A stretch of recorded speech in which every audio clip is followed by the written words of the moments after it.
नमस्कार दोस्तों, welcome again. आज के लेक्चर में हम बेसिकली कुछ डिस्कस करने वाले हैं लाइक यूजीसी नेट एग्ज़ाम की तैयारी कैसे करें। अगर आप फ्रेशर्स हैं तो तैयारी किस तरह से की जाए, और अगर आप पहले से कोई एग्ज़ाम दे चुके हैं यूजीसी नेट वगैरह का, तो फिर आपको स्ट्रेटजी कैसे बनानी चाहिए जिससे आपका नेट क्या आपका जेआरएफ ही सीधा क्लियर हो।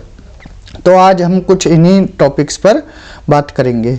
तो यूजीसी नेट की तैयारी कैसे करें। बेसिकली सबसे पहले क्या है, आपको पता होना चाहिए कि यूजीसी नेट का एग्ज़ाम कैसे होता है और कितने एग्ज़ाम होते हैं, क्या प्रोसेस रहता है। ये सब हम पहले भी बता चुके थे कि इसमें 2 पेपर्स होते हैं, 2 एग्ज़ाम्स होते हैं। एक जनरल पेपर होता है पेपर 1 एंड एक सब्जेक्ट सेंट्रिक होता है सब्जेक्ट पेपर 2। पेपर 1 में क्या जनरल टॉपिक्स होते हैं like teaching aptitude, research aptitude, comprehension, communication, logical reasoning, environment and higher education. ये सब हमने ऑलरेडी डिस्कस कर चुके थे। इसका सिलेबस पूरा आपको हमारी जो यूजीसी नेट की सीरीज चल रही है उसकी प्लेलिस्ट में मिल जाएगा। पेपर 2 क्या है, आपका सब्जेक्ट सेंट्रिक होता है। लाइक जो आपका मास्टर्स में सब्जेक्ट था वो आपका उस पर ही फोकस्ड रहता है। लाइक आपका ज्योग्राफी है, हिस्ट्री है, पॉलिटी है, कुछ भी हो, पॉलिटिकल साइंस है, तो आपका पेपर 2 का सब्जेक्ट बेस्ड होता है। तो सिलेबस तो यहाँ हम डिस्कस नहीं करेंगे क्योंकि ऑलरेडी डिस्कस कर चुके हैं। तो बेसिकली होता क्या है कि देखिए, जब आप फॉर्म भरते हो तो उसमें 2 ऑप्शन आते हैं। एक तो आता है कि नेट फिल किया जाए और एक आता है कि नेट प्लस जेआरएफ फिल किया जाए। तो आपको जब फॉर्म फिल करना हो या फिल करवा रहे हो साइबर कैफे पर, तो आप नेट प्लस जेआरएफ कीजिए। नेट करोगे, ये ओनली फॉर नेट है। इसमें क्या है, आप एलिजिबल हो जाओगे असिस्टेंट प्रोफेसर के लिए। लेकिन यह नेट के साथ साथ जेआरएफ आपको क्या है, पीएचडी के साथ साथ आपको फेलोशिप भी मिलेगी। फेलोशिप कितनी मिलती है, कितना अमाउंट होता है, अभी प्रेजेंट में क्या है 31,000 फेलोशिप है, प्लस एचआरए वगैरह है और एचआरए कंटिजेंसी, ये सब मिला के आपको अप्रोक्स नियरली क्या है 40 के अराउंड हो जाता है पर मंथ। तो आप ये भी देख सकते हैं नेट जेआरएफ में क्या अंतर होता है, क्या फेलोशिप होती है, क्या एनएफएससी होती है, क्या एनएफओबीसी होती है। ये भी हमारा जो सेकंड लेक्चर था उसमें देख सकते हो। तो बेसिकली क्या होता है, तो पहले तो आप सब्जेक्ट पे ही कमांड बनाइए कि सब्जेक्ट में पूछा क्या गया है। अगर आपने सब्जेक्ट पर कमांड बना दी तो आपका आधा पेपर तो तभी ही सोल्व हो जाता है। तो अब देखिए क्या है, आपको क्या स्ट्रेटजी अपनानी चाहिए जिससे क्या है ये 2023 के लिए ऐसी क्या स्ट्रेटजी अपनानी। पहली बात तो ये, अभी एग्ज़ाम क्या है मार्च तक तो होगा नहीं क्योंकि अभी कोई ऑफिशियल नोटिफिकेशन नहीं आई है यूजीसी की तरफ से। अभी नोटिफिकेशन आएगी, देन उसके बाद आप फॉर्म फिल करोगे। फॉर्म फिल करने के लिए भी मिनिमम 1 मंथ तो मिलता है। देन इसके बाद क्या है, वो अपना सेंटर वगैरह डिसाइड करेंगे। देन इसके बाद क्या है, आपके एडमिट कार्ड आने लगेंगे। तो इस प्रोसेस में 3 to 4 मंथ्स लग जाते हैं। तो मार्च से पहले तो आपका एग्ज़ाम होना ही नहीं है। तो आपके पास 3 मंथ्स तो सीधा है। तो उससे ऊपर भी जा सकता है आपका एग्ज़ाम। मार्च में, अप्रैल, मई, जून, जुलाई कभी भी हो सकता है। ये यूजीसी पर डिपेंड करता है। तो आप क्या है, अपने जो सिलेबस है उसको पेपर 1 की बात की जाए, पेपर 2 क्या है आप अपने हिसाब से कर लीजिएगा क्योंकि आपका पेपर 2 अलग अलग होगा। किसी का ज्योग्राफी, किसी का पॉलिटी, किसी कॉमर्स, किसी का लॉ। तो पेपर 1 जो है आपका, इसका सिलेबस को आप क्या है डिवाइड कर लीजिए। इसमें क्या है, टाइम टेकिंग कुछ होते हैं, मोर टाइम टेकिंग यूनिट्स जिसमें ज़्यादा टाइम लेती हैं, और एक होती है लेस टाइम टेकिंग यूनिट जो क्या है कम समय लेती हैं। तो मोर में कौन कौन सी आ जाती है, जैसे आपकी यूनिट 1 है टीचिंग एप्टीट्यूड, यूनिट 2 है रिसर्च एप्टीट्यूड, यूनिट 9 है एंड यूनिट 10 है हायर एजुकेशन, और ये एनवायरनमेंट। तो ये 4 यूनिट क्या है, थोड़ा टाइम टेकिंग है, ज़्यादा टाइम लेंगी। तो इसलिए इनको हमने पहले स्टार्ट किया है टीचिंग एप्टीट्यूड से। हम सिलेबस वाइज ही चलेंगे। तो टीचिंग एप्टीट्यूड है आपकी ये 4 से 5 क्लास में अब ख़त्म हो जाएगी। ऑलरेडी इस पर 10 से 12 लेक्चर बन चुके हैं। प्लेलिस्ट में आपको मिल जाएगा।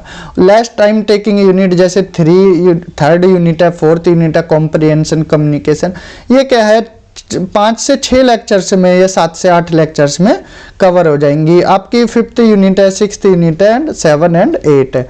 ये क्या है आपकी लास्ट टाइम टेकिंग यूनिट है। सपोज कीजिए आपके पास 3 मंथ्स है अभी, अगर मार्च तक का एग्जाम नहीं होता है तो आप 3 मंथ्स ही लेके चलिए। 3 मंथ्स है तो आप इसको 2 पार्ट्स में डिवाइड कर दीजिए, 1.5 मंथ एंड द 1.5 मंथ। तो इन 4 यूनिट को आप क्या है 1.5 महीना दीजिए, और इन 6 यूनिट्स को आप क्या है 1.5 मंथ्स दीजिए। तो इसमें 1.5 मंथ्स में आप क्या है 4 यूनिट को कवर कैसे करोगे। तो बेसिकली क्या है देखिए, क्वेश्चन के लेवल पे भी डिपेंड करता है। कभी कभी क्या है इजी क्वेश्चंस आ जाते हैं, लाइक एग्जांपल देके ही दिखा देते हैं। जैसे क्वेश्चन है, इसमें पूछा है the classification of cognitive domain was presented by. तो ये क्या है डायरेक्ट क्वेश्चन पूछ लिया है। इसमें क्या पूछा गया है, जो हमने पढ़ाया था ब्लूम्स टैक्सोनॉमी पढ़ाई थी, ऑब्जेक्टिव्स ऑफ टीचिंग्स में ब्लूम्स टैक्सोनॉमी पढ़ाई थी, और ब्लूम्स टैक्सोनॉमी में हमने क्या है कॉग्निटिव डोमेन, अफेक्टिव डोमेन और साइकोमोटर डोमेन, तीनों डोमेन बताए थे। फिर फर्दर कॉग्निटिव भी डिवाइड किया था, अफेक्टिव भी डिवाइड किया था, और साइकोमोटर भी। तो ये इंपॉर्टेंट टॉपिक हमने पढ़ाते वक्त ही बताया था कि ये इंपॉर्टेंट टॉपिक है, इससे क्वेश्चन बनते हैं। तो इसका डायरेक्टली आंसर हो जाएगा बेंजामिन ब्लूम। इसमें कोई हाथ पैर मारने की जरूरत नहीं, सिंपल डायरेक्ट क्वेश्चन पूछा है। कुछ क्वेश्चन ऐसे पूछ लिए जाते हैं जो कुछ लॉजिकल हो, जो आपका आईक्यू लेवल भी उस पर काम, अगर आपने पढ़ा नहीं है लेकिन फिर भी आप उसको अपने हिसाब से क्लियर कर जाओगे। आईक्यू लेवल आपका ऐसा होना चाहिए जो आप बैठे बैठे ही कर दो। A teacher is successful only if he, इसमें क्या है ऑप्शन, एक सक्सेसफुल टीचर की डिफाइन पूछिए क्या होना चाहिए। 4 स्टेटमेंट है, knows is subject thoroughly well, produce 100% result, is approachable, publishes papers in journal of repute. तो टीचर का चारों ही काम होते हैं, लेकिन इनमें से चारों में से क्या है जो मोस्ट अप्रोप्रिएट है, तो चारों में से वही लगाना है। तो इसमें कंफ्यूजन हो जाती है, ये थोड़ा आपको आपके आईक्यू लेवल पर ही बेस्ड होते हैं। तो एक सक्सेसफुल टीचर का काम देखिए, रिजल्ट तो आपका 100% ये चाइल्ड पे भी डिपेंड कर सकता है, या जनरल आप पब्लिश करा रही हो, तो इससे क्या है सक्सेसफुल टीचर की शो नहीं हो पाता। तो सक्सेसफुल टीचर शो कैसे होता है, knows is subject thoroughly well, जिसकी अपने सब्जेक्ट में कमांड हो।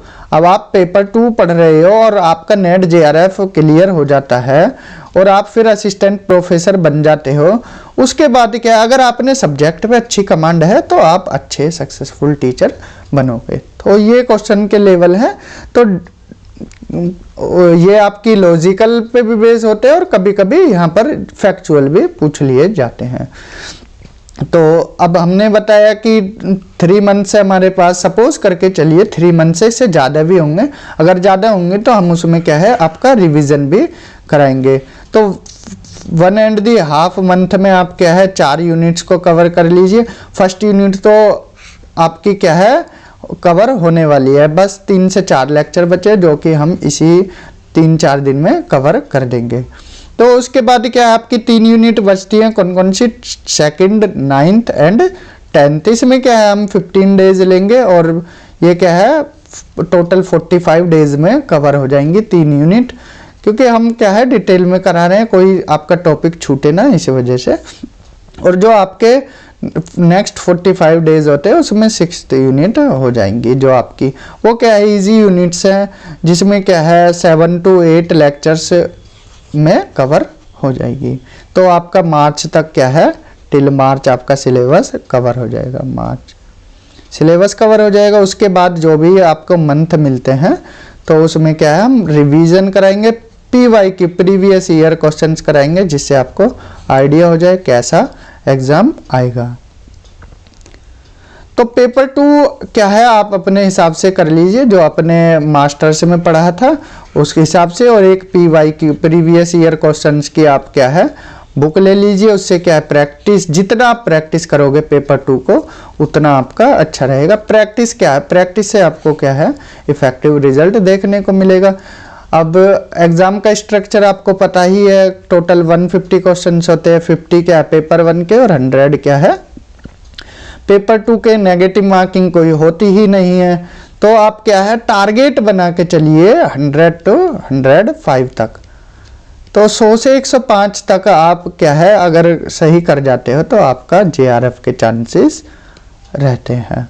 तो आप क्या है कमांड कीजिए कि 35 से 40 तो आपके पेपर 1 में ही हो जाएं और इसमें 65 से 70 तक आपके सही हो जाएं। तो आपका क्या है JRF से आपको कोई भी नहीं रोक पाएगा।